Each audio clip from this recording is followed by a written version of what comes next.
Hello. Hello. Hello.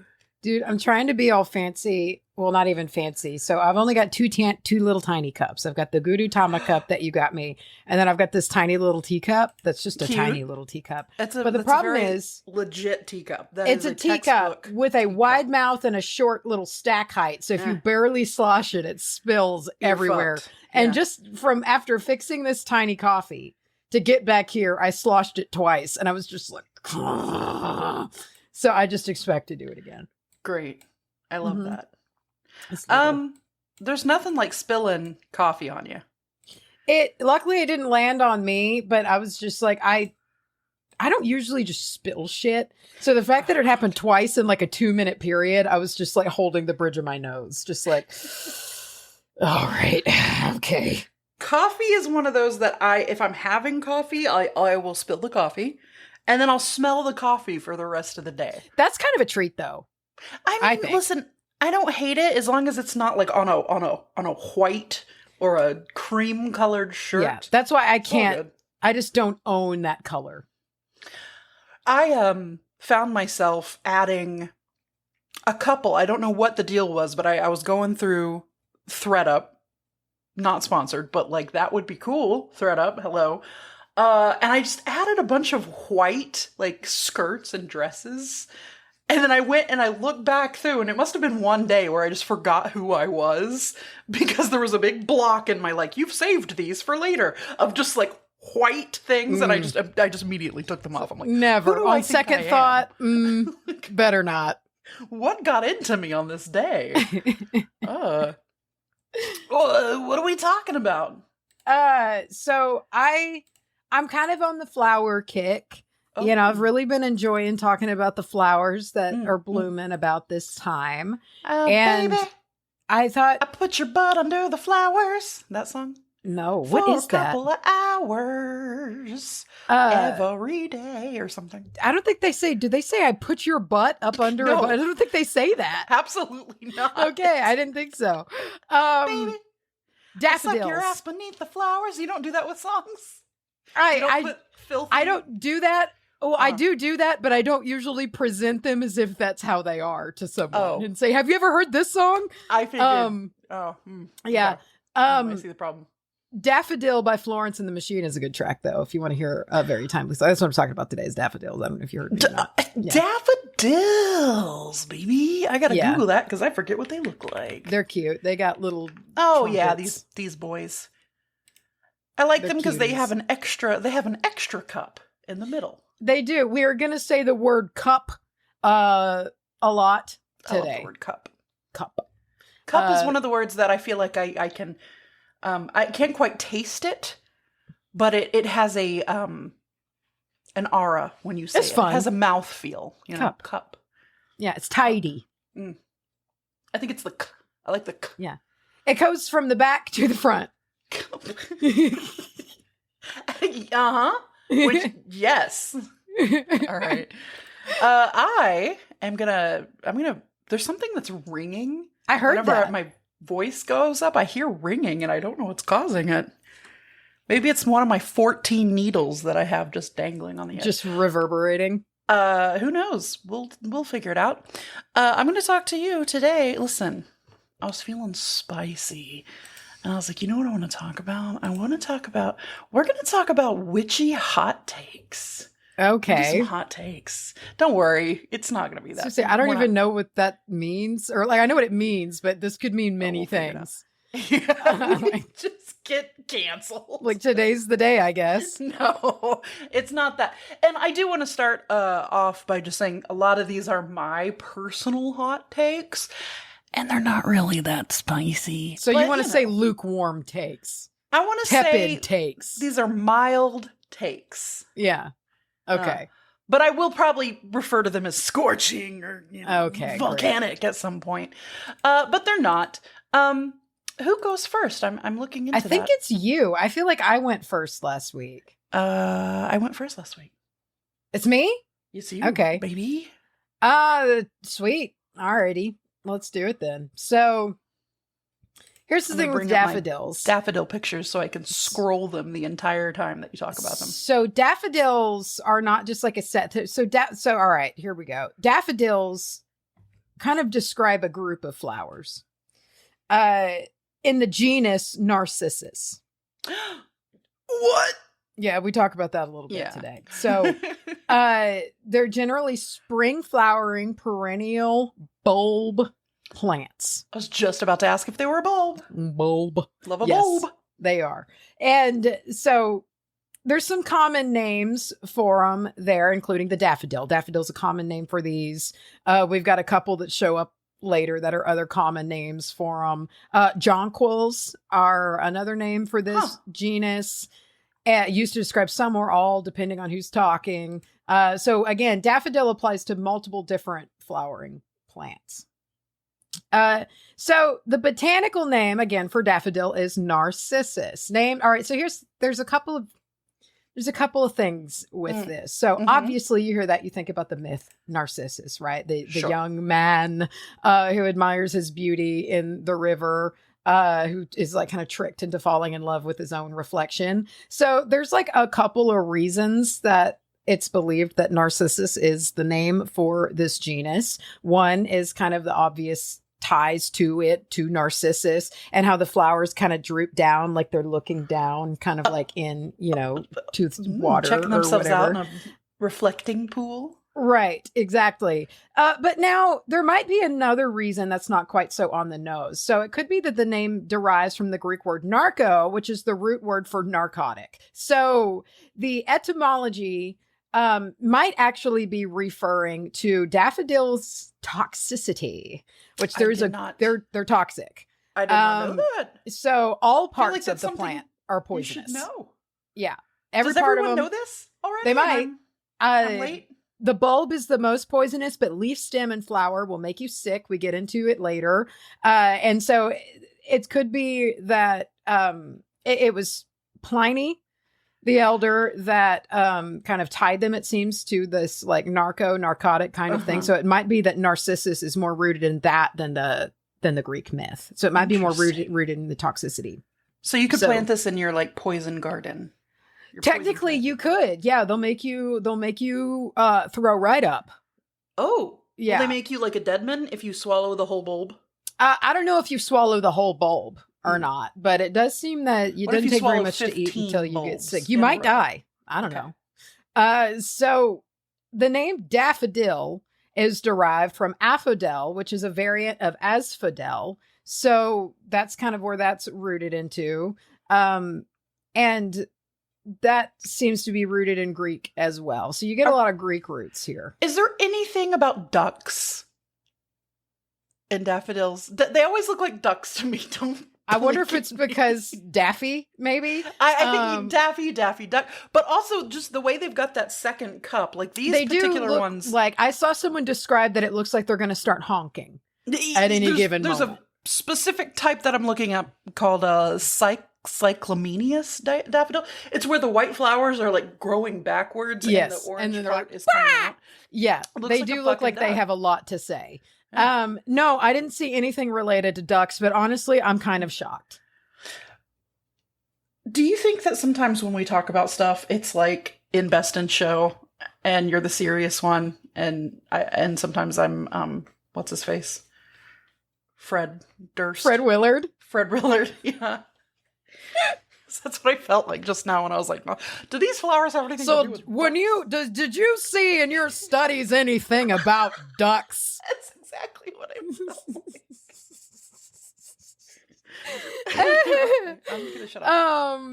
Another word, which seems to derive more from Europe, is daffodilly. I'm sorry. Daffodilly, for these cats. As well as Lent lily, which makes sense because they grow about Lent around time. But yeah, I really like daffodilly a lot. What a very British sounding thing. It's very much so. Yes.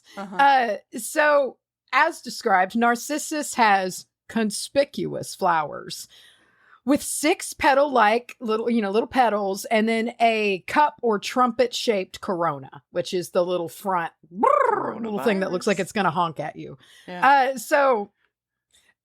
Conspicuous is the word. Another one. Narcissus flowers are characterized by their usually conspicuous corona or trumpet. Yeah. So they generally will die back to their underground storage bulb when it gets too hot. So these are spring bloomers. When it starts hitting summertime, that's not really their scene. They're not really. Hot. No, they're not into that. So they'll die back and then they regrow the following year. And in early springtime, that's what they're here for. So big variance in height here, depending on your species. So you have a range of 2 to 31 inches. The 2 inches are just teeny tiny little stubbies. 2 to 31 inches. Yeah, big old difference there. Okay.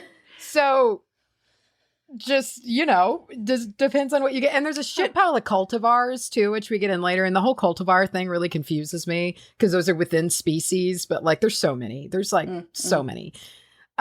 So they're one of the first signs of spring. They're an early spring flower.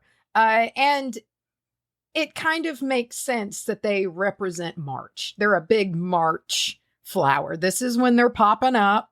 This is when they like to kind of come into, they're just a happy little flower that's showing up around springtime, early springtime. But if you want to plant them, depending on your growing zone, usually between September and early November is when you want to get the bulbs in the ground. So you plant them in the fall for them to pop up in the spring. They need at least 12 weeks of cold weather to get all ready underneath the ground in order Bulbs are to. so interesting. I love them. How They're do they so work? cool. Yeah. So generally, your coloring here, you're going to have white or yellow flowers, and sometimes orange. You get some orange inclusions there as well. And you either get a full solid flower that's got the petals and little trumpet little thing matching or mismatching. Sometimes you got like a yellow little cup trumpet. Sometimes you got white petals. Sometimes, so it just kind of depends. You got variety there. Now, I saw this. Names are also I've got a whole paragraph of Okay. names that I picked. I scrolled through like 1,000 names Good. and picked my personal favorites. Some of them are really off the wall. Mm-hmm. So there's this number kind of fluctuated for me, and I'm never confident about it. So there's approximately 36 different species. However, that fluctuates depending on how people consider certain hybrids to be species or cultivars or not. But there's thousands upon thousands of different cultivars. So this was, again, kind of like how there's like a shit pile of different olives under olive, but they're not like a different species. They're a different cultivar. I don't understand it. I don't get it, but I accept it. I accept it. I just let it roll off. Sure. Okay. Okay. There's 13 different descriptive divisions that all daffodils fall within. But the 3 biggest main divisions are large cupped, small cupped, Uh-huh. or double cupped. Whoa. Yeah. Double Mhm. cupped. Such as the double cupped variety, butter and eggs, which has been around since the 17th century. Look it up. It's got a lot going on. The butter and Okay. eggs variety. Been Butter around for a long and time. Eggs. Daffodil. Uh, They've got a lot of foldy folds. oh, I could see the egg. From far off without I the get it. glasses. I'd be like, that's a plate of scrambled eggs. It's some scrambies. Yeah, Yeah. that's kind of what it looks like. So it seems the species is, or the genus, I guess. Anyway, it's native to, they like meadows and woods in Southern Europe, as well as North Africa, but it seems their center of diversity is the Western Mediterranean. Specifically the Iberian Peninsula, which seems to maybe be the notable origin point for these guys. Why not just call them like, what is the butter? Okay. Maybe whipped up butter, like you churned it. And when you take it out and you look at the top and it's all whipped peaks. It's all, I don't know, 17th Either way. century. What else were they I would doing? like some eggs and toast. Buttered toast. So both wild and cultivated varieties have naturalized pretty wildly to different places. Like they've spread. And so by the 10th century, they were introduced into the Far East, and they've just kind of literally put down roots in a pretty big spot. So narcissi, which is the plural term for this genus, they tend to be pretty long-lived bulbs. And they can multiply by division in the ground as well as pollination. So kind of a twofold path of that, which I kind of feel like was how tulips were. There's some similarities here with tulips. So they don't even look that far off from each other. I mean, they're not identical. I get what you mean. Yeah. So they can live, daffodil bulbs can live for 50 years if undisturbed. Whoa. So these guys can just keep spreading and spreading. And so like take over this meadow eventually. Like you say, you got a meadow and nobody's fucking with it. Like it's Edward and Bella's meadow and nobody's fucking with it. Oh boy. They'll live in that meadow basically forever. Cause yeah, that bulb might live 50 years, but it made a bunch of baby bulbs and those little bulbs are still going strong. So what's the typical lifespan of a bulb? 50 years. No, I mean like just like any bulb? I have no idea. I guess it varies by whatever the plant is. But I was shocked. I was like, what? 50 years? That feels like a very long time. Seems like a really long time. For a flower. Yeah, to just keep shooting up and dying back and shooting up and dying back every single year. You hear that nerd out there playing with his four-wheeler? No. Okay. That's what the noise is if you hear it. And so, this sentence I just wanted, this was from Wikipedia because sometimes a sentence is worded so complicated that it just makes me laugh, that I'm like, there's got to be a better way to do this. So here we go. The pale brown skin ovoid tunicate bulbs have a membranous tunic and a corky stem plate from which arise the adventitious root hairs in a ring around the edge. And my eyes go two different directions. Yeah. Like, absolutely pigeon-eyed, dude. There's got to be a better way. So here's this interesting little fact about daffodils. Say you go out and you pick some flowers and you got a mixture in your garden. You've got some daffodils, maybe you cut some roses or some tulips. So the thing is about daffodil stems, when you put them in water, they kind of make like a splooge that releases from the cut point, and it's harmful to other flowers. So it can make your other cut flowers die. So it's best to put them in water by themselves for a few hours so they can splooge themselves out, and then you can mix them in with other flowers. You just get it worked out. Yeah. They got to let them empty themselves.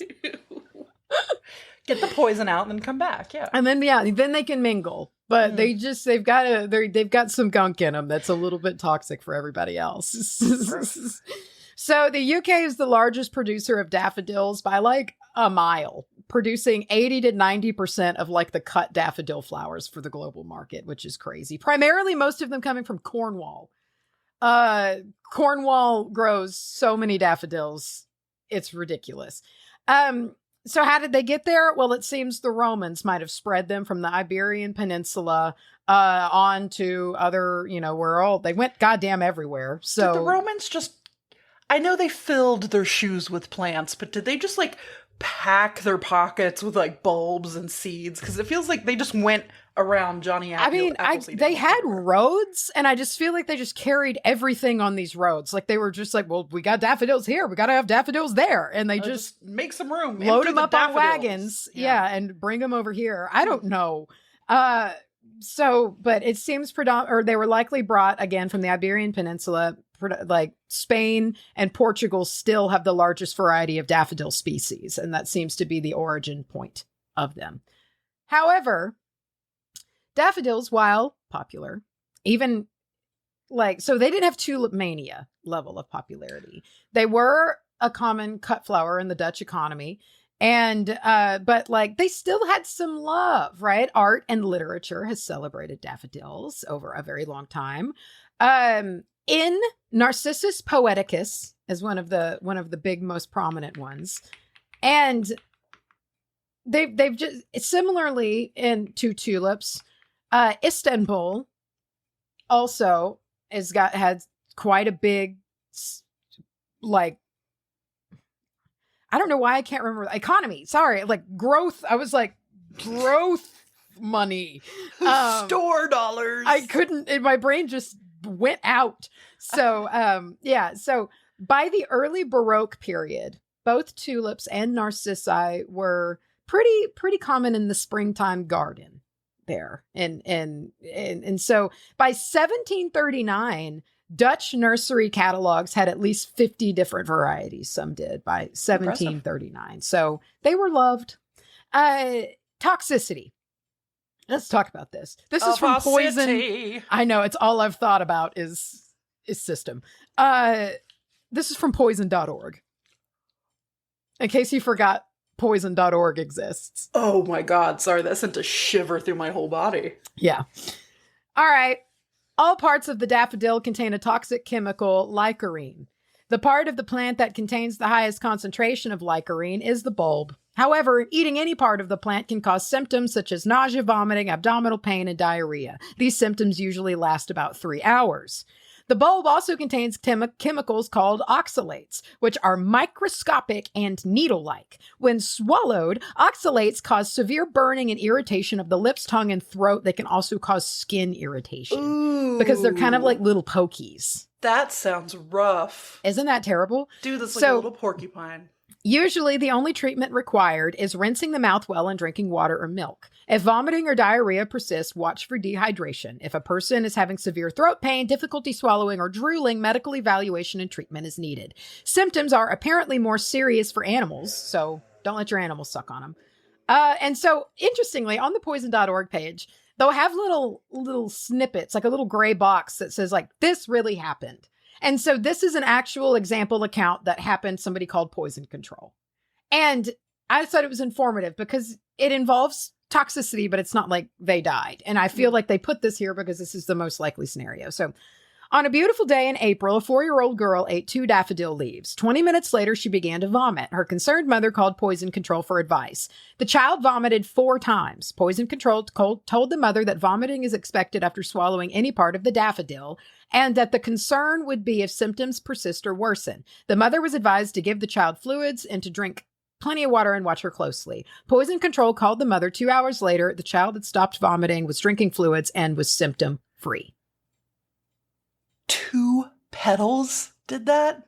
Yeah. Granted, that was a child, but it seems like it'll make you sick. Like, this will make you sick pretty damn easy. Yeah. Like, you don't really want to fuck with it. Also, what did you say the chemical was? Liconine? Where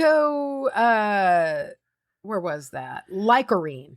Okay, never mind then. I was thinking like werewolves. Oh, yeah, like lycanthrope or whatever. Mm-hmm. So let's talk about some fun little names here. These are different cultivars that I scrolled through an alphabetical list that had so many, and I just picked out some of my favorites. Some of these aren't even that crazy, but I was just like, huh. The first one, Angel Face. Cute. Ballistic. Best Friend. Big Girl. Yeah! Which I really like. Hell yeah, dude. Casual Elegance. Oh, ooh. Isn't that nice? Uh-huh. Cock-a-doodle-doo. Great. Cornish Chuckles. Dance All Day.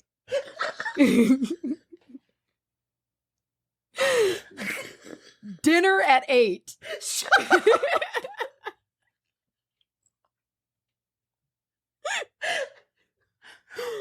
And then this is a 3-parter. These were 3 separate cultivars all in a row, and it cracked me up. But these are separate.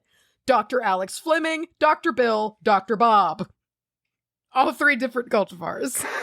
Okay, listen, clearly that's, I guess, someone, the person who named it was the person who, I guess, cultivated, whatever. Gotta be. Dr. Bob? Dr. Bob. Great. Falling for You. There's a lot of different variations of those. Ew. Gentleman's Choice. Hot Choice. I Love You.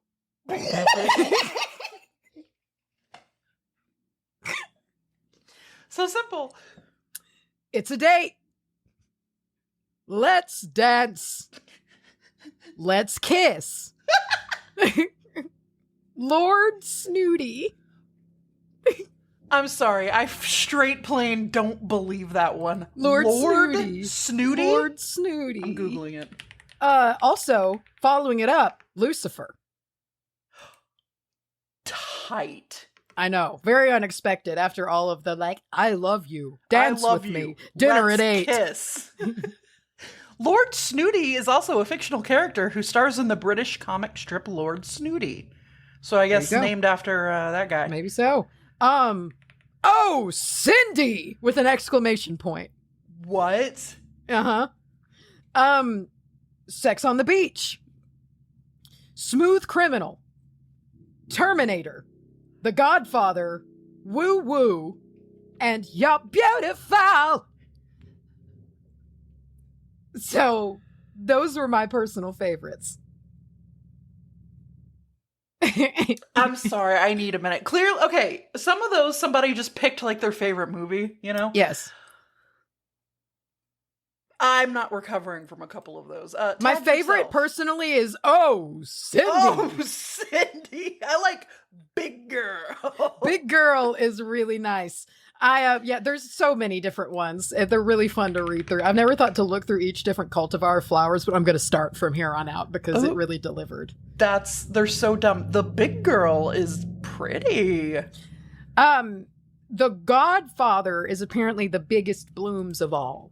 So they're like the biggest, like, size bloom of everybody. I'm looking. Oh, okay. So they don't look any different. Like Big Girl is like a ton of flowers in alternating yellow and white, but this one just looks normal. It's just big. It's dinner plate. Yeah. Whoa. So with that, let's get into the metaphysical. Okay. Here. So due to their blooming season, which is like now, they're often associated with Pisces and Aries. Oh. And daffodils are bright, sunny flowers, which kind of like make their appearance right around the time of Ostara. So Ostara is also an association.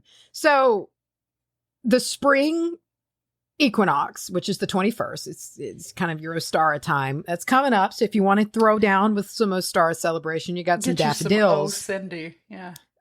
Oh, God. Why it's the exclamation point? Yeah, why? Oh, my God. So if you want someone to have some good luck, or if you yourself are needing some luck, look into some daffodils. They're lucky, considered to be lucky. But apparently make sure you don't want to give someone a single flower, as that is like not as lucky. Like you want to that almost is like opposite. That's like bad luck. Like you want to make sure if you give someone some daffodils, like give them a few. Okay. What a sick burn though. Yeah. You know, like, just give somebody one flower. They can't bitch about it to anybody because they'd look, insane. Just really gaslight the shit out of somebody you don't like. Give them one daffodil. And everybody's like, but they gave you a flower. They gave you a flower. That was like, really but sweet. You don't understand. In the Victorian language of flowers. God, I would not do well if I had. I'd fuck up all the time. Oh, it scares me. No one would get flowers from me. But then you'd be the bitch that didn't send flowers. You cannot win. Yeah. I don't think you were supposed to be able to win, honestly. I think it was to breed infighting. It was and fun. Gossip. What else are you gonna do? Literally, if you're a lady, if you're like a rich lady, nothing. No. Arrange the marriages of your daughters and sons. It was fun. That's it. Apparently.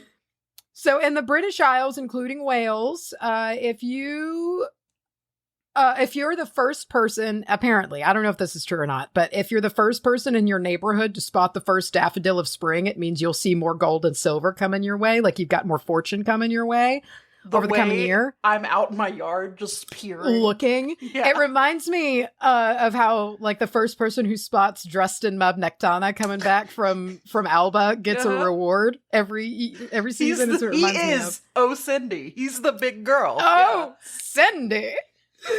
Dude, real quick, I'm on qdaffs.us. Okay, great. And they're sold out right now, but for $3 you can get a bulb of Cindy. And it says, Cindy is a broad-shouldered, no-nonsense yellow cup flower from the stables of Dr. Reed. I like Cindy. No nonsense. No nonsense. Who needs it? Broad-shouldered. It's a flower. I don't know what. And here's the thing. I'm looking at the picture of it. I don't know where I would look at that and go, broad shoulder. That thing's got broad shoulders. Yeah.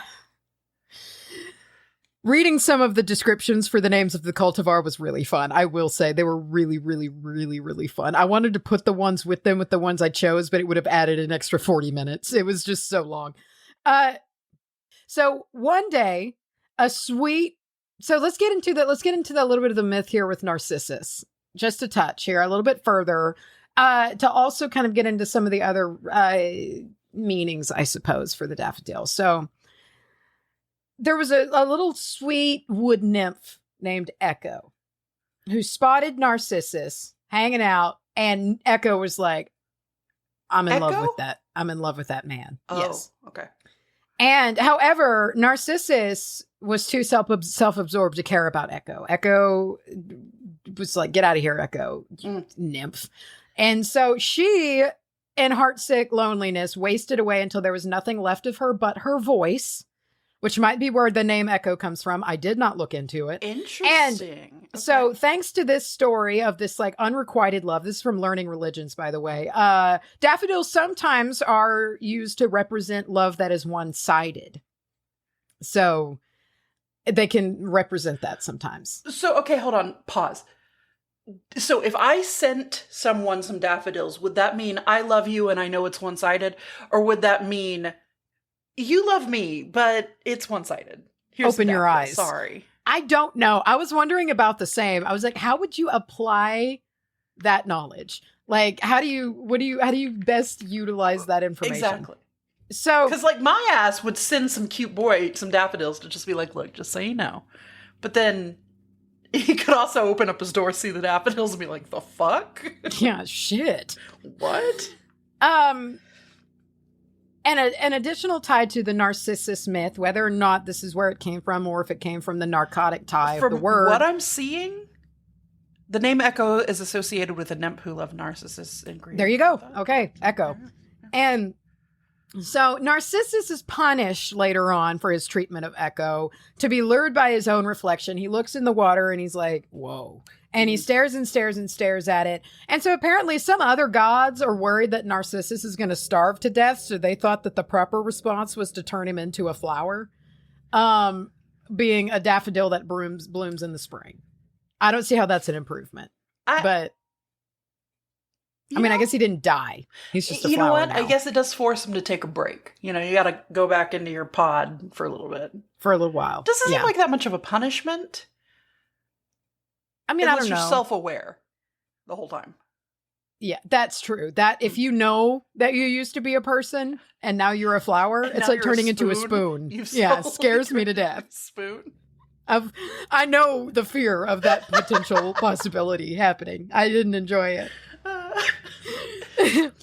So, here we go. Okay. So the occurrence of wild daffodils is said to indicate a former site of religious importance or magical places. Cool. So if there's like old wild daffodils growing, it's said that, you know, something important could have been there. Like maybe like religious monastery or old church or, you know, just kind of like spiritual ground. Secret meeting in the woods. Could be. Yeah, it's where you go sign the book for all we know. So being tied to early springtime, they are associated with new beginnings and renewal. It's the fresh new season. There's some of the new flowers. Sometimes they're pushing up through the snow. They don't give a shit. They're coming. So you get that beginning kind of vibe. And of course, with strong ties to spring, you get fertility and abundance. It's springtime. It's what you do. Mm-hmm. And I could especially see with how they multiply and like to grow in little clumps of each other year after year after year. Like, I could see the abundance here, because not only do they return with longevity. They bring friends. They come back a long time. Yeah, exactly. So, obvious uses that are still energetic, but maybe seem common sense, and you might not think it super magical. They're cheery as hell. They're really nice to brighten up and bring cheer into a space. So, if you just want to kind of lift up your space, find a nice little spot in the home that gets good light, that no animal can suck on them or whatever, and put them in a little vase and have a nice little cut flower situation. Color magic is big here too. First, though. Yeah, make them, unless if you're not mixing them, it doesn't really matter. They can live in their own splooge? They can live in their own splooge. Great. They're fine with it. Okay. Hell, they might even enjoy it. Okay. Yellow is a common color of daffodils. So you can take that color into consideration. Not only is it cheery, but it's tied to wisdom as well as healing. So you can use kind of some color magic there. And there are friendly ties with daffodils. Maybe you just want to honor your friends with some flowers, man. They don't got to be from some dude. Maybe you just want to buy your friends some flowers. You ever buy friends flowers? You ever buy flowers for yourself? Never to both.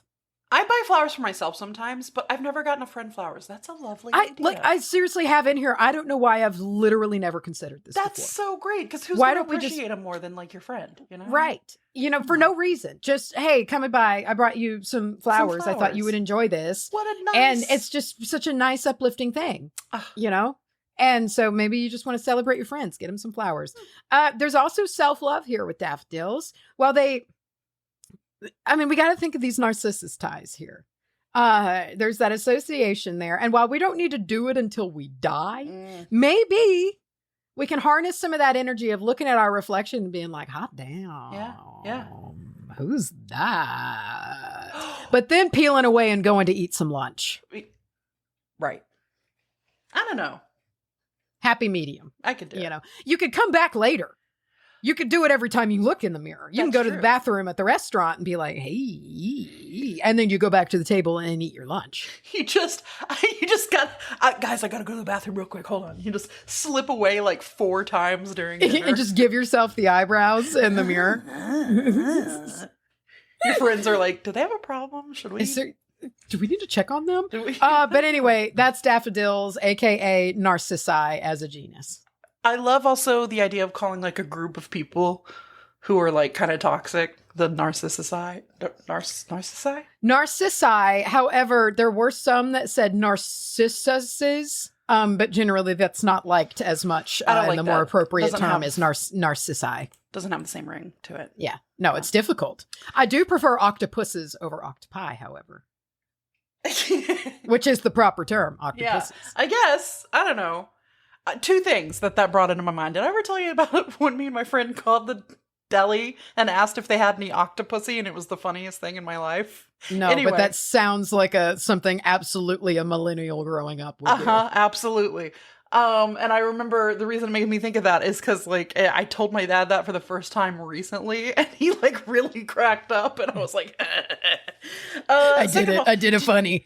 Did you know? I was like, I did a dad approved funny. Did you know that Psyduck isn't a duck, it's a platypus? Really? Uh-huh. Why is it yellow? I object. I object as well, but apparently. Anyway. I always kind of thought Psyduck was a loser. I like. I know he's Psyduck. powerful when he wants to be, but like he's kind of a loser. He was anxious, and I was like, I get that. I feel that. You know, he was always just like about shit. Yeah. Like, well, he's just got too much psychic power. Do you know he's not a psychic type? What is he? Why do you know this? I recently discovered this, and it upset me greatly to learn that he's not a psychic. What is he, a water type? I think he's just a water type. I'm looking. It makes me like it less. Yeah, no, I was sure that it was a psychic type because he did like. Anyway, nope, just a water type. That's lame. What a loser. Yeah, put him up there with Squirtle. Squirtle's such a fucking loser. I might just not like water types. Do you like Poliwag? No. You don't like Poliwag? No, I mean, he's kind of cute, I guess. He's cool. He got that spiral. That's his organs. Those are his insides. It's clear. Like, I feel like I remember that description to where that's actually his insides that you see through. Yeah. You don't like those butthole starfish?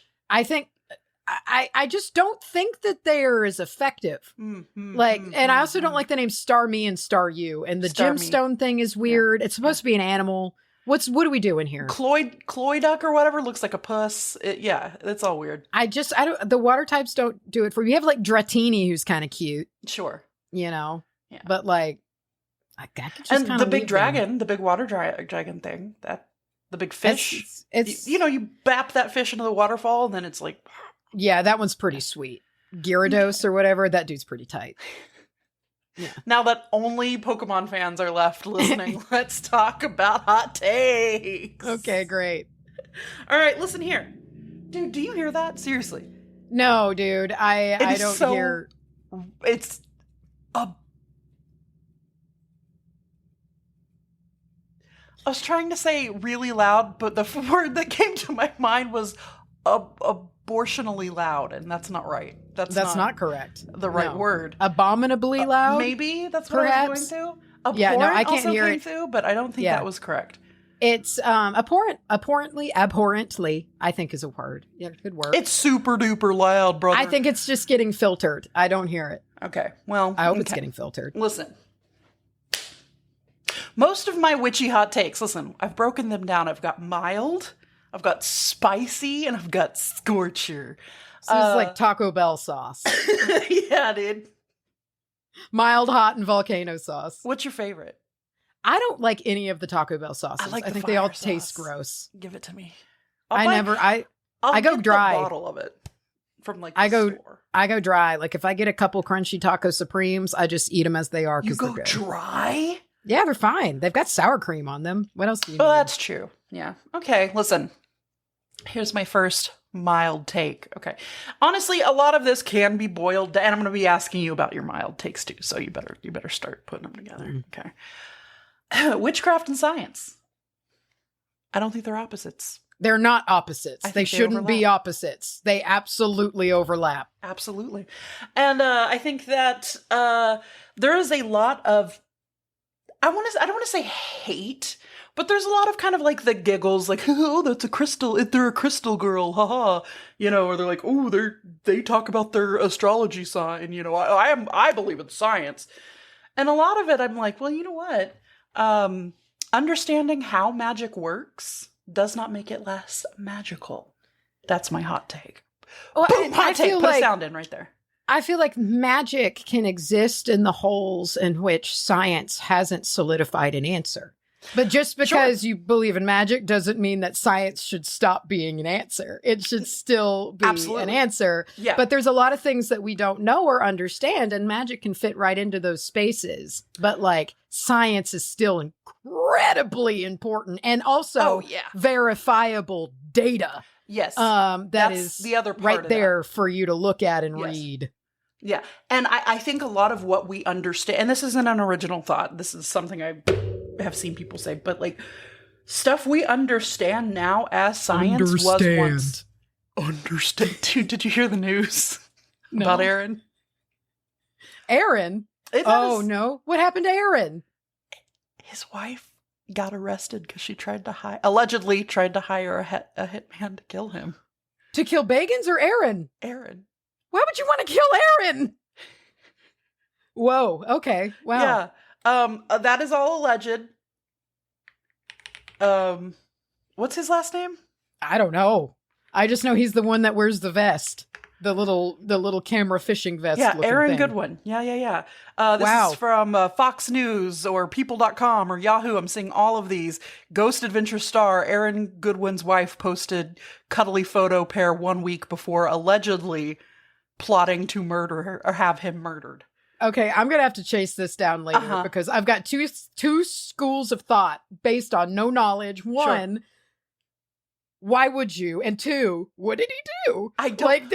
which avenue is it? Apparently, and this is just what I have seen, apparently it was one of those to get out of the marriage without doing a divorce type things, which happens always much. Get divorced. Just get a divorce. Get divorced. Just do it. I wonder if it's a life insurance thing too. Yeah. There's always life insurance. Wow. I my first thought was that Aaron's wife put in a hit to kill Zach Bagans, and I would believe that more. Listen. Listen, I'm glad that didn't go through, you know, because he's generally sweet, right? you don't want somebody to get hitted. I don't want any. Well, okay, sure. I don't want Aaron to get hitted. Anyway, hot take 2. I don't think that you need 100 crystals to do something. I think that a lot of what we work with comes down to the fact that placebo effect equals real. And I think that there is a lot of science because electromagnetic fields within crystals and the, piezoelectric properties, which is the ability to generate an electric charge, such as using quartz in watches to like regulate the time, or using, they use crystals in lighters to create a spark. They use them in medical equipment. And then also, the time machine that Napoleon Dynamite uses. You got to add the crystals. Got to add the crystals, the little amethysts. Very important. There. Yeah. But I just don't think you need like a whole crystal farm to get results. And I think this kind of pairs into something I talk about later. A lot of it goes into the aesthetics, and that's okay. And industry. Industry. Sorry. Doesn't Sorrow say that at some point? Is that a word? Mindustry? No, he just, comma, industry. Oh. Mindustry. Okay. I think that your altar can be as tiny as an Altoid 10, and it can still work. It can. Have little pocket altar. I also will say that you don't have to have an altar. I don't think you have to have an altar. I don't think you have to have anything material. Truly. Yeah. You can, and that's cool, and I think we'll go into it later. It comes from the mind. I think personally, and I have seen people disagree with this, and this is okay. Remember, we're not here to fight. This is my personal opinion. I think you can use synthetic materials in magic. I don't think that plastic is dead. I don't think it's void of energy. Everything is made of something. Everything holds atoms and shit.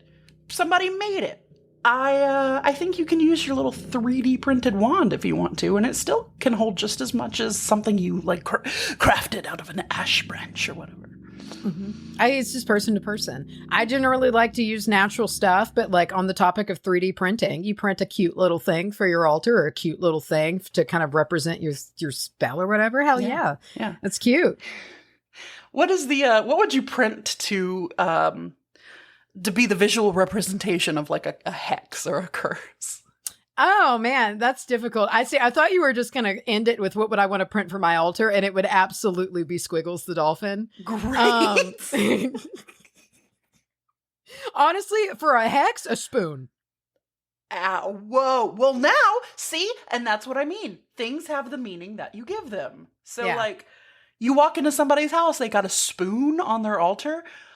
My first thought is like, oh, this is about like nourishing yourself or something like that. And then you turn around and you're like, that's a hex. Yeah, I don't believe to turn someone into a spoon. You wake up one day and your face is just a little bit more concave. Actually a nightmare. It's so scary. That was one of the most intense mini D&D things I've ever done. It was moving very fast. Yeah, so, and that leads me into the next part. Your body is an energy source, and I don't think that we need magic tools, but we can have them to help direct it. You don't need a wand. You don't need the candles. You don't need the, athame. I think that your hands and your brain and your will is enough. Yeah, I mean, that pairs right along with yogic philosophy. Like, you've got the subtle body, which is your energy body, and also you've got things like mudras. And so these are like hasta mudras, which are your hands, the shapes that you make with your hands. Good. I'm glad. I put a lot of time into it. And so when you form a mudra with your hands, right? Like kind of a base belief of that is you're kind of controlling the circuitry in your body, and each finger means something. And, you form these shapes, which is manipulating the energy within your body. Yeah. That's built-in tools. Sure. Like it's right there with you. It's in your hands. It's in your body. As you breathe, it all circulates. And so it's just like, really, the deeper that I've gotten in studying yoga, the more simplified my practice, my magical practice has become, because it's just so much of it is internal, is that the energy comes from within. The longer that I have a magical practice, just in general, the simpler it becomes. It's kind of ironic, I guess is the word I'm looking for, that in the beginning of this, you want so much stuff. You're like, I need to get like a dark crystal so I can use, you want different herbs and crystals and stuff to do the thing that you're trying to do. And the longer you do it, you have more shit. I have more shit, herbs and everything else than I have ever had. And I don't need any of it. You know what I mean? So like it's a there's a word for that. It's not the magi, it's not the gift of the magi, but you know what I mean? It's kind of like that, right? I think that magical herbs and medicinal herbs aren't necessarily separate categories.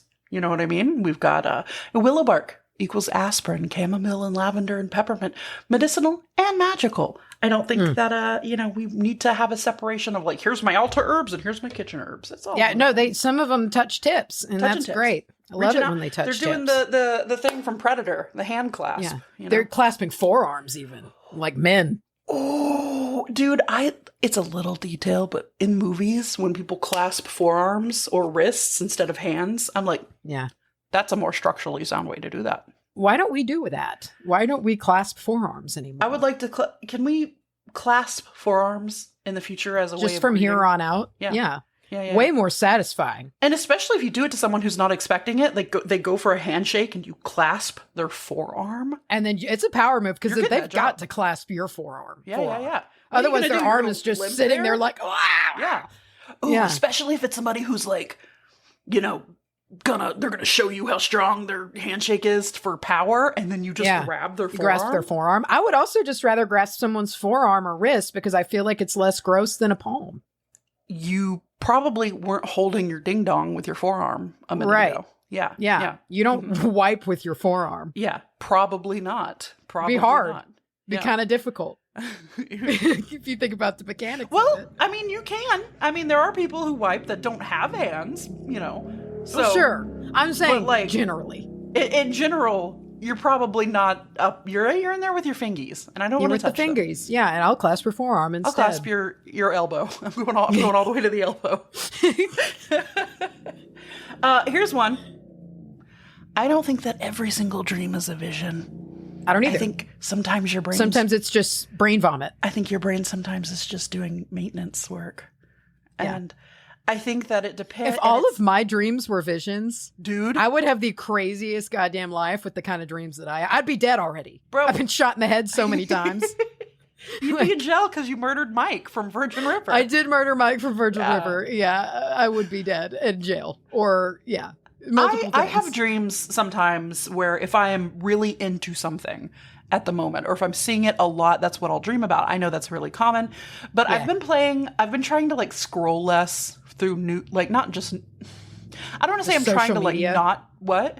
Just social media a little bit. Social media, yeah. And it's like, I'm still trying to be informed and have new, but like, I'm just trying to get off TikTok a little bit more. So I've been playing solitaire on my phone like an old bitch. Dude, I do that. I keep solitaire on my phone and I play solitaire or do fucking Sudoku. I love often the fucking, I'll do like the New York Times games and shit like that. But yeah, I love it. I've been playing so much solitaire recently that I had a dream about it. And the whole dream, you had to have heard that one. That I heard. It sounded like an echoing voice. So loud. The whole dream was just me like pulling down cards into stacks. That was the entire dream. I don't think that means anything. I think it means I'm looking at too much solitaire. Yeah, I've been listening to like the Red Rising series recently and had a very spacey Hunger Gamesy type dream because I was listening to Golden Sun. But that's it. I do believe that you can have very impactful, important dreams. I have had a few that were not dead on, but had themes that happened shortly after. And those are, never do I wake up and be like, that's going to happen. It's after the fact that I'm like, whoa, that was a dream I distinctly remember having. And while not verbatim, like 2 things from that became relevant in like a week and a half. I'll find that interesting. But it's the same thing as like, for me, it's also, if this was something that was the case for me, everything would be an ill omen. But like finding like a dead animal, doesn't always have to be a sign. Yeah, sometimes sometimes things just happen. Yeah, and it's just like that's up to everybody's personal discernment. Is to kind of figure that out. I think it can be very hard because you can kind of get in your head about the loop, like so easy. Yeah, so easy. I've done it. Yes. I'll do it again. Yeah. And do it so today. Yeah. So it's not to say that it's nothing that I'm immune to, but it's something that I just keep an eye on with myself to kind of remember, well, like, sure, yes, I've got this practice, but also going on all around me is life. Sure. Yeah. And those two things exist simultaneously. I And it's not life surrounding my life. Right. It's just life. Yeah. Life is not something that's happening to you. It's something I can't be too main character-y about this. Exactly. Yeah. I boil it down to two things: persistence and gut feeling. If it's nagging me and I haven't been like working myself up thinking about it, like if it just keeps naturally, organically popping up, I'm like, maybe I should listen to that. And then of course, sometimes the gut feeling you just got to go with, you just be like, the gut feeling is interesting. Yourself into the knowing. Yeah. Yeah. No, the knowing is a different thing. Yeah. It's just a different thing entirely. I have had times where I had a dream that I couldn't even remember the details of or what happened, but I knew it put me in a weird place. And then I made choices throughout the day based on that have seemed to make a difference. Like, I don't know. This is whatever. It's just might be a coincidence, but I always think about this time when I was a teenager. I had a weird dream that I felt weird about all day. And then I took a drive with my mom. And then I was like, I was like, wait, stop. And she slowed down and this car came barreling out like a few inches in front of us. And that's what I mean. You know what I mean? I've had those instances just because I felt weird. Yeah. Confirmation. It was like when I didn't drive home. I didn't drive home from college that one day. And I'm still convinced that a version of me in some reality died in a car accident. 100%. Because, like, it was not normal worry. I made that drive all the time. It was like I woke up with the thought of, you are not driving home today. Something is going to happen to you. And I don't usually do that. Yeah. Like, I don't have driving anxiety. I enjoyed the drive. It was 3 hours of, like, belting out Foxy Shazam in my car. That's why it was fun for me. I love a road trip. Yeah. And so it was very weird that it was like, no, not today. Mm-hmm. You're not going today. Sorry. It's like, we know someone who wasn't an accident, but before they swear that something tugged on their arm and said, don't, or don't go or something. I think stuff like that is interesting. But, I believe in stuff like that. Absolutely. And the knowing is an interesting feeling because, like, if it has been a while since you've had an instinctual gut feeling, you can sometimes forget what it feels like, and you can kind of have anxiety kind of rearing up, and you're like, is that it? Is that it? Until the knowing shows up again, and you're like, oh yeah. Right. It's you. Yeah. It feels like this. And that's the frickin' thing that I mean, that you can work yourself up again. You're like... Easy. So easy. And it's just one of those things, truly, that when it happens, you know it. But when you aren't feeling it, you're like, but I feel like I know it. And so that's how I always tell myself, if I do not feel that certainty, this isn't the knowing. It's just not. Mm-hmm. I've got to remember. It's just one of those things that I just make myself remember. That's like, if I'm questioning this isn't it. Yeah, exactly. And that kind of rolls into my next little thing here. I have spiritual burnout is real, and you're allowed to take breaks. So real, big real, hard real. Big time. And I'll hit that point where it's like, okay, I'm getting to the point where I can't tell my ass from my elbow. So I'm take a break. Yeah. Let's see. I think technology is magic. When I first started, I remember there being a whole group of people who were like technology witches, and I haven't heard that much about it since. But I would be interested to hear from somebody out there if this is something that you practice or make a part of your. Because I remember at the time being like, technology witches, what? And now I'm just like very curious about it. Let's see. Why not? I'm gonna move on. Listen, I'm gonna move on to spicy takes. Okay, these are a little hotter. Oh, I forgot that there's a tiered system. It's a little hotter, little hotter. I don't think that you need an initiation to be a real witch. Now, of course, this bars practices, like specific practices wherein that is the case, where you do need to like go, do, I don't know, whatever it is in that practice to become a part of it. I mean, in general, I don't think if you're just like a solo practitioner. Yeah, I think that's real, and I think it's valid. Just like I don't think that, and this, I didn't even put this on the list, but I don't think you need to be gifted your first tarot deck. No, I just think that's a rule to make life more difficult. And that goes I think you should choose your tools. Yeah. Not to say, like, I've been gifted decks and it's great. Sure. But, like, I chose my runes. Mm-hmm. I chose those tools. Yeah. And it's like, if I would have abided by the rule, if that applied to runes, I would have not gotten those runes that day. Mm-hmm. Therefore, my whole journey wouldn't have begun. Right. So what's the fucking point of that rule? I don't know. I think it can kind of be wrapped up into, I've got here, not all spells are good. Not all old spells are good spells. Some old magic is just bad science, frankly.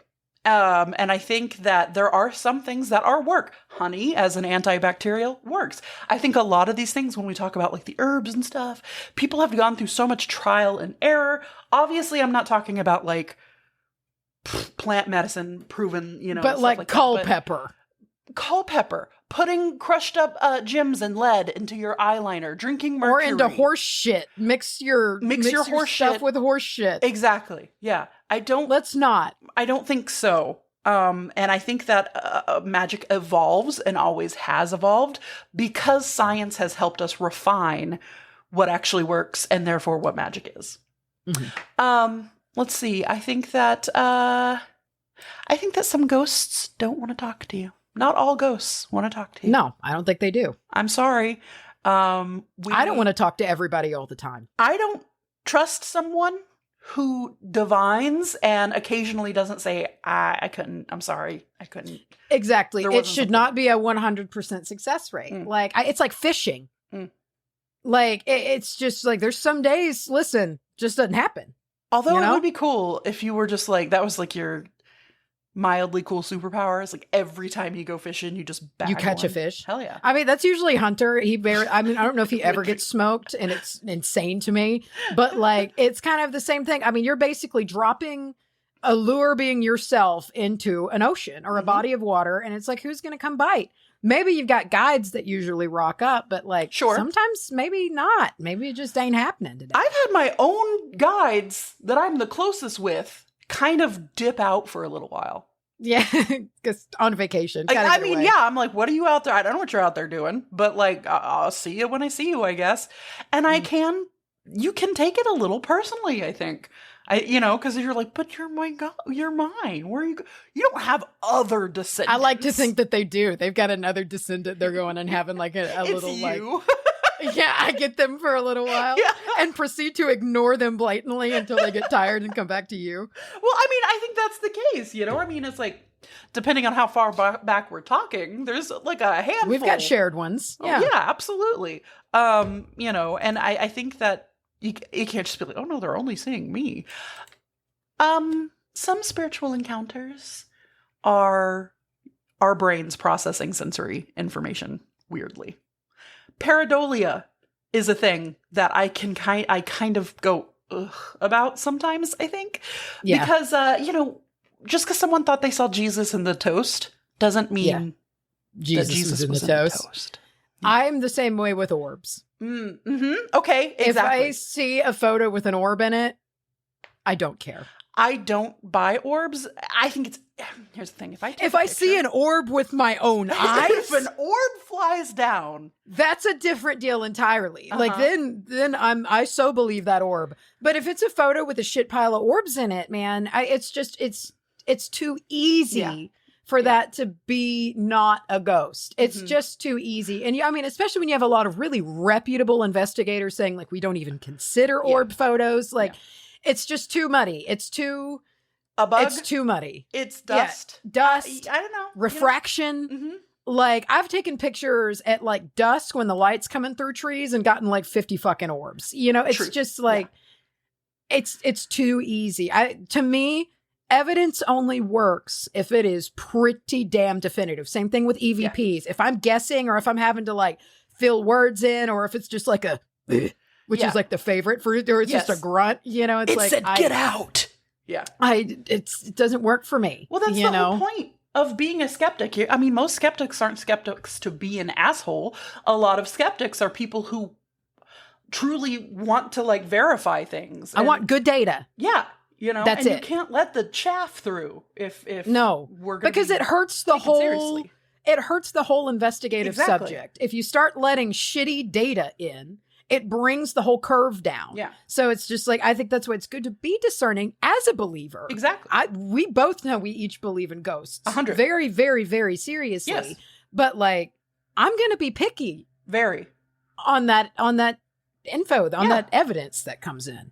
If you can see the string that pulled the door closed in like a video, I'm not going to repost that and be like, look. I've gotten to the point, truly, where basically in today's modern era, I don't believe in video evidence. I've got to see it, believe it, experience it myself. Sure. Unless it's someone that I know and trust implicitly who catches it or has EVP info, because we know some paranormal investigators. But like, it's so easy to fake. Mm-hmm.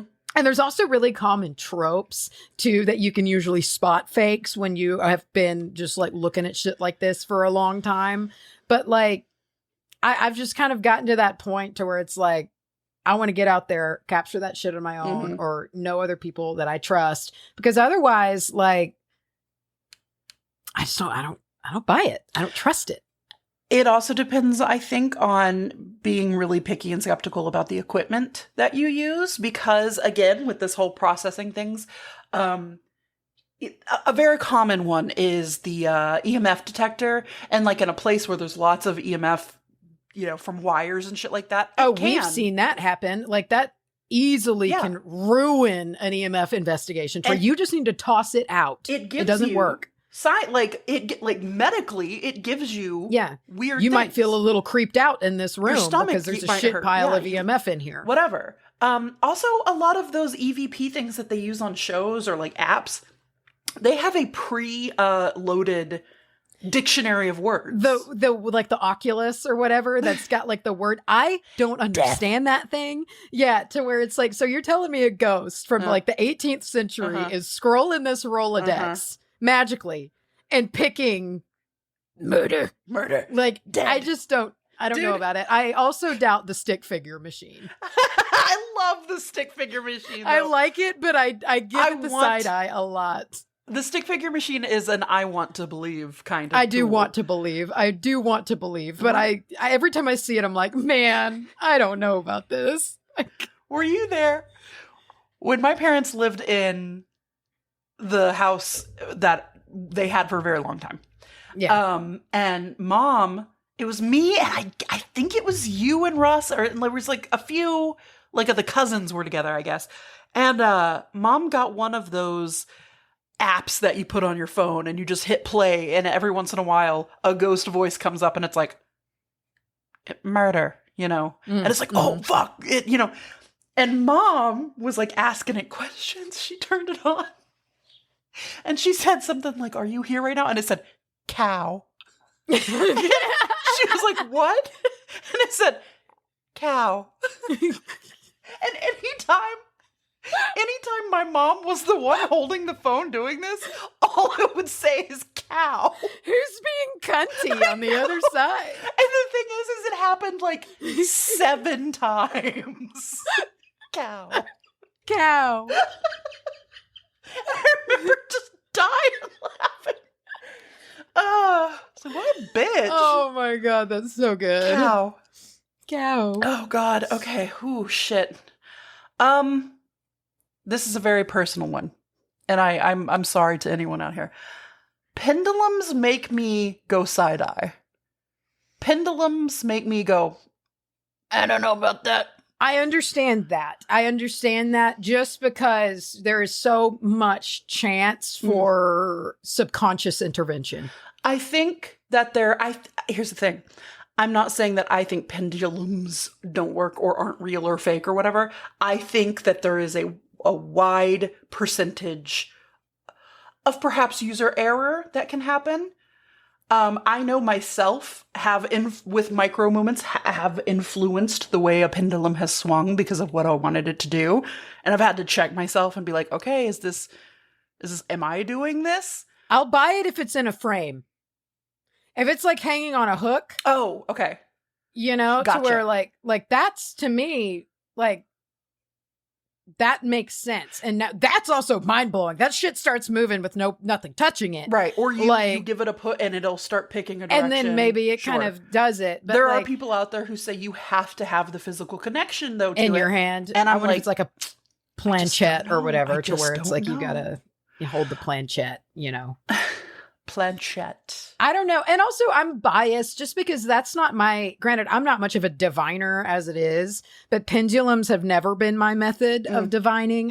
So I'm also kind of like already just not in the camp of them just because I'm not in the camp of them really. But it is very difficult to hold your hand steady. Mm-hmm, mm-hmm. Like, even if you're not meaning to move it, it is very, very, very difficult to do. And on the flip side of that, it's very easy to make the tiniest movement and influence which way it's swinging.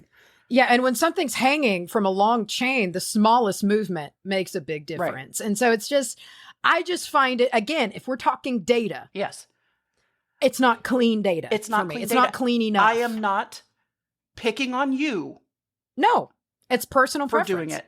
I am saying that I myself don't know if I fully trust even myself to do it without letting my subconscious the problem. come through.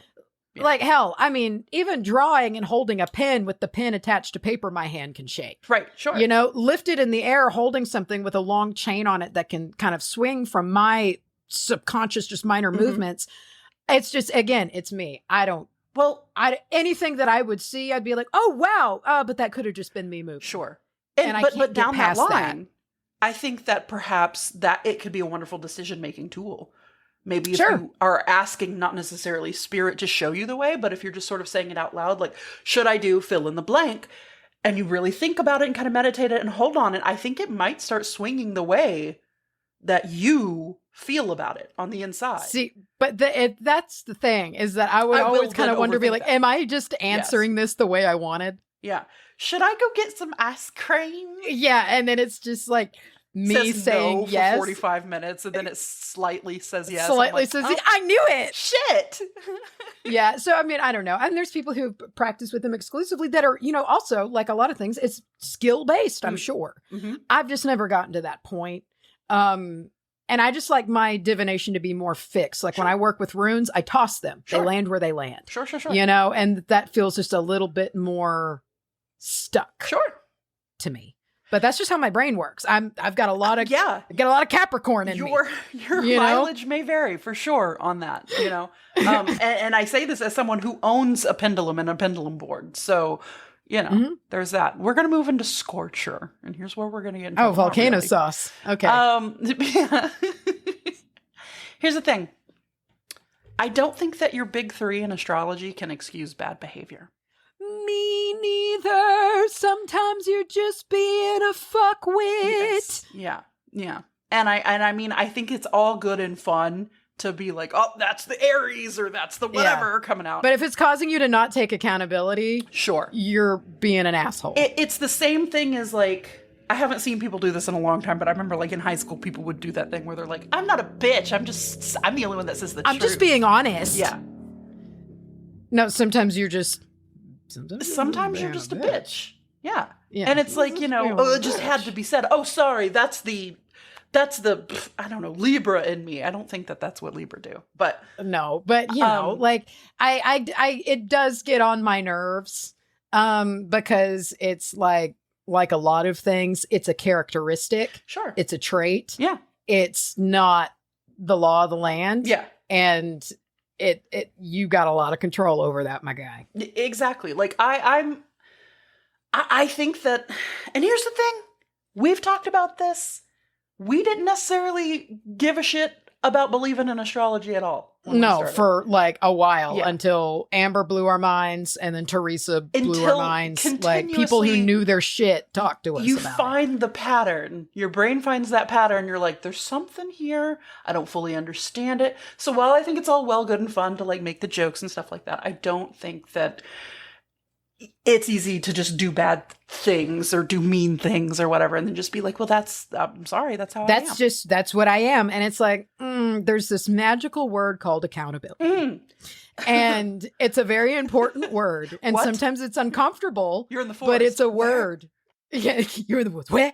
But it's a very important word. Yeah. And I don't think anything like that should ever take precedence over accountability. Do I think that because you've got, I don't know, Taurus in your big three, and I can say this because I'm a Taurus moon, do I think that because you have Taurus in your big three that maybe it took you a longer time to come around to the accountability? Sure. That's not what I mean. I just mean that, like, to then understand it and then be like, well, I'm not going to do it because, like, I'm a Taurus moon, fuck off. Yeah, versus just being like, here's what I'm going to think and I'm not going to look anywhere near it. I mean, it's the same thing. I'm an Aquarius. I've turned and looked at you like a praying mantis multiple times. Like, Brother, I know that. You did it. You blew blinked at me this I keep like, I know it about myself, and it could make me be a bit of a know-it-all. I know that. Also, the Capricorn doesn't help, but like, I've got to also sit with myself and be like, am I being kind of a jerk right now? Sure. You know, like those things exist in the same world. It has a hand to have us behave in a certain way or be apt to behave in a certain way, but that doesn't mean to then not deal with the consequences of that. Yeah, you got to deal with it. You know, what your chart is what your chart is, sure. But like with physical things, you've got to learn to deal with it, maneuver with it, live with it in a way, you know, so it's the same thing. Like, I don't think your chart needs to necessarily rule your life. You live your life with the knowledge of your chart. Right. Exactly. Yeah. You work with it, not simply because of it, you know? Yeah. Some of you guys don't need a cleansing. Some of you guys aren't hexed or cursed. Some of y'all need, and I say y'all, and I'm including myself in this, need hydration and better sleep, I think. Oh, yeah. And this came about purely because of myself. The amount of times that I have been like, man, every day has been really bad. Do I need to like get a white candle out and, you know, do the thing? And I'm like, I drank 4 Monsters today and I've slept a total of 3 hours in the past 6 days. You know, my like, brain is redlining. Maybe I need to sleep and have a shower, eat a meal, and then see how I feel after that. Yeah. And have there been times that after that I'm like, no, something's weird. Something's up. Yeah. Absolutely. Sitting with it is important because I mean, my anxiety will get in the way, and I'll do that sometimes. Exactly. To where it's like I will think things, and then, you know, honestly, maybe I'll start my period, and about 3 days later, I'm not worried about it anymore. You know, and so it's just brother, the way that a couple of days before that, oh my God, I know we've talked about it before. But like I am not diagnosed with this, but I'm thinking about talking to I think I might have PMDD. Cause like 4 days before my period, I'm like, you know what? If an asteroid hit the earth, good.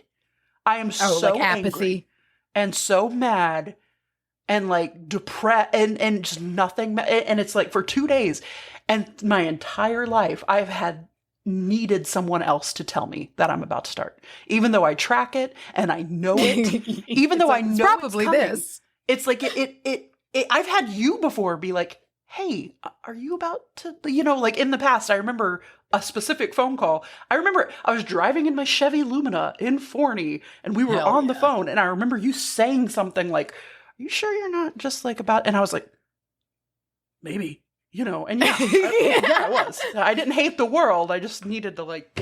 Dude, anyway. It's like a night and day thing. So that is why I like to sit with things. I don't like to be rash. I'm not really a rash person anyway. Sure. I never have been. But like, it's generally why I like to kind of let something sit and simmer for a little while, give it a few days, and then really kind of take a temperature. Yes. On how things are really feeling. How much of this is my brain? How much of this is truth? How much of this is circumstance? And just kind of sort it all out and take a whole big landscape view of it. And I feel the same way, but because I am a rash person, because the amount of times I have gone to the spiritual tool before taking care of, listen, if we ourselves, our bodies are the magical tool, we need to take care of that before we can do the magic shit. You know, it's like, don't pour from an empty cup. Make sure your whole vessel is all right. Dude, it is amazing what dehydration does to the body. I've taken a sip of water before and a headache went away in like 2 seconds. I swear to God. Like, it's crazy. Dehydration is so intense for the body. It's intense for the brain. So like, it is amazing. And it's not to say that like, because it is very frustrating when someone's like, oh, just drink water. It's like, right. Yeah. But like, a lot of the times in just like kind of a like a smaller situation like that, like just being hydrated can help. And I have noticed, and this this is very like rudimentary, just the shit I've seen people talking about. I don't know the major science behind it, so feel free, please tell me if I'm wrong. I have switched to spring water versus like purified bottled water because there was a lot of discourse recently about how people outside of the US don't like carry their water bottles everywhere like we do. I didn't know that until recently that people like that US people are like you can spot water them. bottle. Yeah. Water bottle bros. Yeah. Carrying water with them. Them hydro flasks. Hydro homies, man. Hydro homies. And like a lot of and it's because like a lot of places they're not as obsessed, I guess, with hydration as we are, because their tap water is different, or they drink water with like more minerals in it and stuff like that. So I kind of looked into it and it was like, oh, you know, some people do the like pinch of Himalayan salt. Some people like Celtic salt. Right. I've switched to spring water and I can tell a difference. You know, I feel like if it was just the purified bottled water, it was like I can only add anecdotal evidence to this because I don't know dick shit about the science behind this, but we live on a well. Yes. We live on a deep well. I cherish my water so much. And I have noticed that like I will drink the water from our well. And I've got to drink water a lot because I've got interstitial cystitis and I'm constantly having to flush my kidneys. But like I will crush like 18 bottles of water and never feel hydrated. Yes. But I'll fill up my big jug once in a day. And it's like, it's enough. That's but what I mean. If I leave our water, when I come back, I'm always just like, oh my God, I'm back. And I can just like, it feels different. Yes. It feels so much more different. That is exactly what I mean. Because recently I was like, I'm going to try to drink more water. I would drink bottled water after bottled water after bottled water. Plus, I don't like using that much plastic. I'm not like the best at the recycling thing, and like, you're not supposed to do this, you're not supposed to do that. I'm not the best at it. I don't want to act like I am, but like, I don't like using that many fucking water bottles. It freaks me out. Yeah, it's a lot. With simply just switching to the like different kind of water and just having it with meals instead of like a Diet Coke or whatever, I feel better. Not to mention just keeping the water bottle on me. Anyway, hydrate yourselves is what I'm trying to say. Hydration is important. It's just good for the body. We need to drink water. What was it? Milk is more hydrating than water? Or just drink a bunch of milk, dude. Let's see. I have like one or two more that I want to make sure I get to, but I can't find them. I have started occasionally throwing down with some Pedialyte too, because I don't want to fucking black out again, because that wasn't very fun. Yeah, I'm trying to, to just get ready for summer. Yeah, because it sucked, dude. A good Gatorade every once and again. Yeah, am I doing a sport to justify it? No, I just sweat a lot in the summer, and I like the salty green water. They're pretty salty. Yeah, if I'm in the mood, if I'm out in the thick of it, give me that salty Gatorade. Yeah. If I'm just trying to keep my electrolytes up on the daily, I like more of a Pedialyte situation. Pedialyte. I'll go to a Pedialyte if I've got real bad, if I'm like sick. That's what. See, I did not realize until recently. So I went to my checkup, and she saw the blackout incident on my medical record, knew that it was from electrolyte imbalance. And she was like, there's Pedialyte. Because like I was talking, she was, because like I don't like liquid IV makes me want to vom. Really? It's so fucking gross. And most of them have a really gross taste. I don't like it. And she was like, just try Pedialyte. And it was just like, oh yeah, you can have that when you're not throwing up. You can just have Pedialyte. You're allowed to have it when you're not sick. I feel the same way about chicken noodle soup. Like it didn't even, and I was just like, huh. Whoa. She was like, yeah, it's great. I recommend drinking. You need to drink some Pedialyte. Especially just with you having to pee all the time. You try to buy it at the store and they're like, you don't look sick. It blew my mind way more than it should have. Okay. And my last one here is just to be careful about putting all of your stock into the like known attributes of something. A lot of these crystals and rocks we talk about, a lot of the meanings and associations with them were given to them over the past 50 years or so. A lot of this is from the New Age movement. Sure. And when you look into the roots of the New Age movement, you want to use a word, you fucking use willy-nilly. Right. Like trampling all over shit, making shit up. Yeah. Like, And so it's like, that's one of the things that I've had to adjust my practice for. Again, the deeper I've started studying yogic philosophy and just kind of seeing how so much of that was just taken in the New Age movement by people that were like, this. Right. That it's kind of, my rose-colored glasses were taken off. Sure.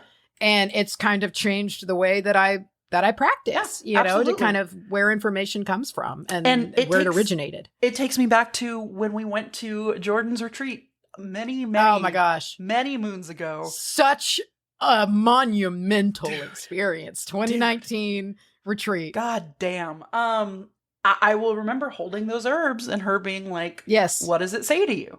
And that has been such a deep ingrained into me thing to just not just go by what it says. Sometimes we don't know why we're using what we're using, but I'm like, hey, I don't know why I'm using this, but I'm sure you're doing something. And I like that. But the way that I do any of our sprays, like when we do paranormal stuff or, because sometimes I'll make them for other people who know that I do it. And like, I've got my drawer, I open it up and there's about 40 different herbs in there, all different ones.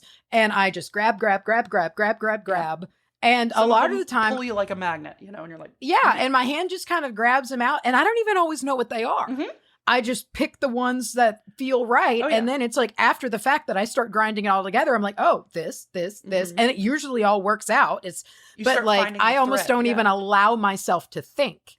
It's just what I think is going to do best. Now, of course, if there's any which I don't have any herbs that are poisonous to like burn or anything like that, but like, I would take those out if it's for something, like this, topical, but I just don't really have any. In your body, whatever. Yeah. Right. But like, there's something to that, to just, and I say that I don't divine, but in my way, that is kind of how I do it. Sure. It's just like, I just kind of go in there and let my instincts say what it needs to be. And I think you can phrase that a lot of different ways, whatever makes you comfortable. I think you can say it's your instinct or your intuition, or maybe spirit is guiding you in that moment, whatever.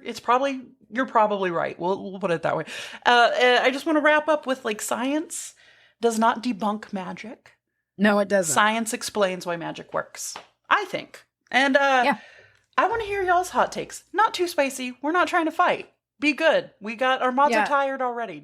Our mods are tired. We don't want to stress them out. We're tired. Let's keep it light, But let us know. So that's it. This is fun. Are you scorched? I am not scorched. I actually feel quite tepid, which is nice. That's what I was hoping for. I feel like I'm in a nice... Dude, what if I just... like a pool in August? What? Like a pool in August or September down here when it's like really peaked summer. And so you get in the pool and it's almost like that warmish tepid. It's not gross. cool anymore. Yeah. I love it when it reaches that point personally. It doesn't give you much relief. I don't need relief. I just want to be in water. I don't like to be cold. So it's great. That's how I feel right now. I just, I want my Bud Light and my vape to be in a pool. That's all I need. I don't need it to be frigid. I don't even need it to be brisk. Yeah. Just put me in the water and I'm satisfied. I don't care. My favorite is when you can jump in, when you can get in quickly and not be like, oh, my tits. But I don't love to gasp. Cool. Yeah. I know that you can get over it. I typically do just jump in. I used to always be like a tiptoer in the day when I was younger, and that sucks. I don't enjoy it. So even if it does suck when I jump in, at least it's over quicker, which is nice, but I don't love it. And I'm one, because my body just runs stupidly cold, where even if I'm swimming, I will just get cold still. So it's like, I'll get used to it for a few minutes and then it dips back down again and I start getting cold. Is like a hot tub your favorite place? I do really like a hot tub. I like to be in a I can remain in a hot tub probably longer than medically advisable. Yeah. I'm in a hot tub for 5 seconds and my body goes, you gotta scoop. No, I love being in a hot tub. I can be in a hot tub for a while and then I will sometimes do the thing. You sit on the edge for about a minute. Yes. Pop back in there, baby. Get back in that hot tub. Bath with friends. Bath with friends, man. I haven't been in a hot tub in ages, but you put me in front of one with the opportunity to be in a hot tub and it's warm. I'm going to get in that hot tub. Did you know that there's an Airbnb for pools and hot tubs? It's called, yes. Swimly, Swimify. I don't remember. Yeah, something you can just rent people's pools and shit. And it's like $16 for 2 hours. It's like that. You know what? I can swim for 2 hours. I can swim literally whenever. If I'm having a pool day, I'm having a pool day. I've reached that point in my life, yeah, to where it's like, if we're going to really build the day around this. We're going to have outside snacks. Yeah. We're going to have music. There will be a time where I pass out in a chair in front of everybody. You are really dependable with an outdoor nap on a pool day. Dude, it's going to happen. It's not an if, it's a when. I try to be sociable, but I swear if something happens to me, I cannot keep my eyes open. I'm really jealous about it. I would love to be able to have a public outdoor nap. Oh God, it's so good. It's like my dad. I'm turning into my father. I can just fall asleep. Anywhere. Under a Christmas tree, awesome. Doesn't matter. That's so fucking cool. Hunter's that way. He decides, I'm going to go to sleep. Well, and he'll take a 20 or 30 minuter and he perks right back up again, bright-eyed and bushy-tailed, and he's fine. I want to rephrase. I never decide when to go to sleep. My body tells me when I'm going to go to sleep, if that makes sense. I never sit down and go, I'm going to go to sleep now. Which is why it's so weird to have to not be able to sleep, because I'll go to bed and I'll just for hours and hours and hours lay there, not even on my phone, just staring at the ceiling. But then sometimes I'll be driving and my body goes, you got to pull over. Sorry, you're about to take a 2-hour nap in the Walmart parking lot. You can't drive. I know it's not, but it sounds just a touch like narcolepsy. Listen, is there narcolepsy light? Narcolepsy light? Help. Yeah. I'm really jealous of people who can nap on cue. I'm so jealous. That's not what you're saying, but I still wish I could. Oh no, it's not. It's when you're in a space where you can do it, it's wonderful. If you're in the sun on a hot day, you're soaked with pool water, and you smell like everyone's sandwiches and chips that they're eating. Take a nap. Oh, dude, a poolside sandwich and chip. Sammy. Listen to me.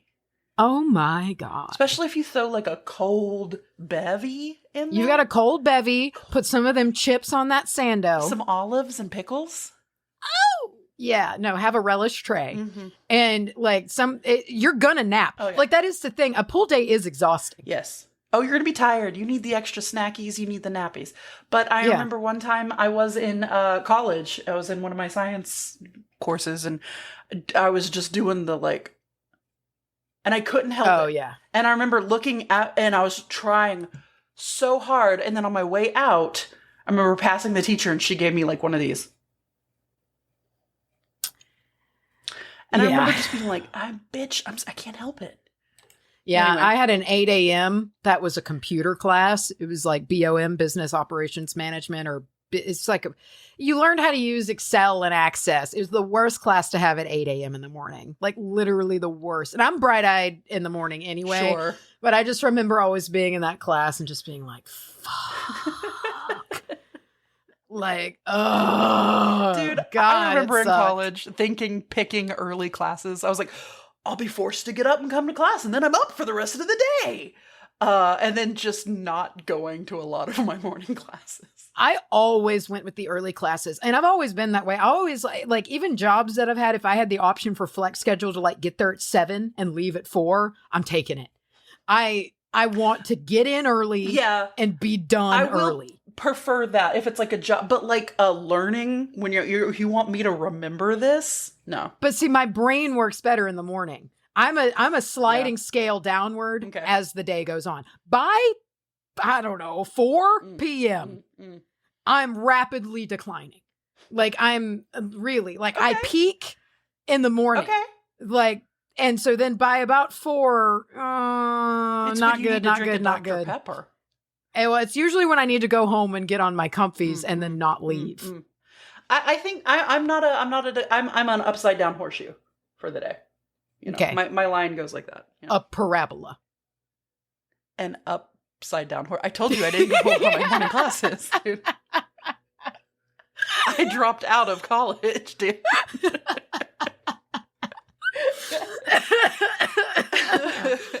That's awesome. All right, let's get out of here. I gotta pee. I want to go now. All righty, everybody. We'll see you again. Some cappers. We're finishing up Kush Cap. Buckle up. We're wrapping her up. Kushiel's Avatar. 12 weeks. What if they made a Kushiel's movie? Okay, we'll talk about it in Kush Cap. They'd fuck it up, is what they do. Probably. Who would It's play at least Phaedra? got to be a mini series, but I think it would be better. Like most things this rich and deep should be animated. Who would voice Phaedra?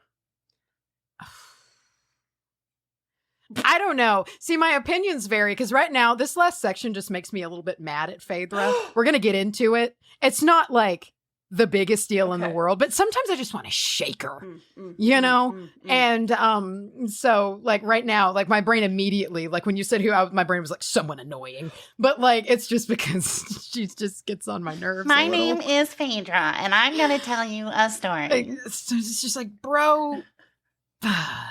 But they probably screw it up. But I do think it should be animated because a big, long, like really elegantly animated series would be tight as hell. Michael McKean's got to get in there somewhere. I love that voice. Oh, yeah. I mean, you got to put him in somewhere. I mean, there's so many places that Michael McKean could go. I feel like he'd be a good Amory Trent. Okay. All right. Because he could be a bit of a character, and he's also kind of sassy, and he's got that tude. And I feel like it could work, It could work out. We have to save this for next time because I could really go into this, but I could. Oh, brother, a lot. Okay, everybody, All right. We're gonna release you from this spell.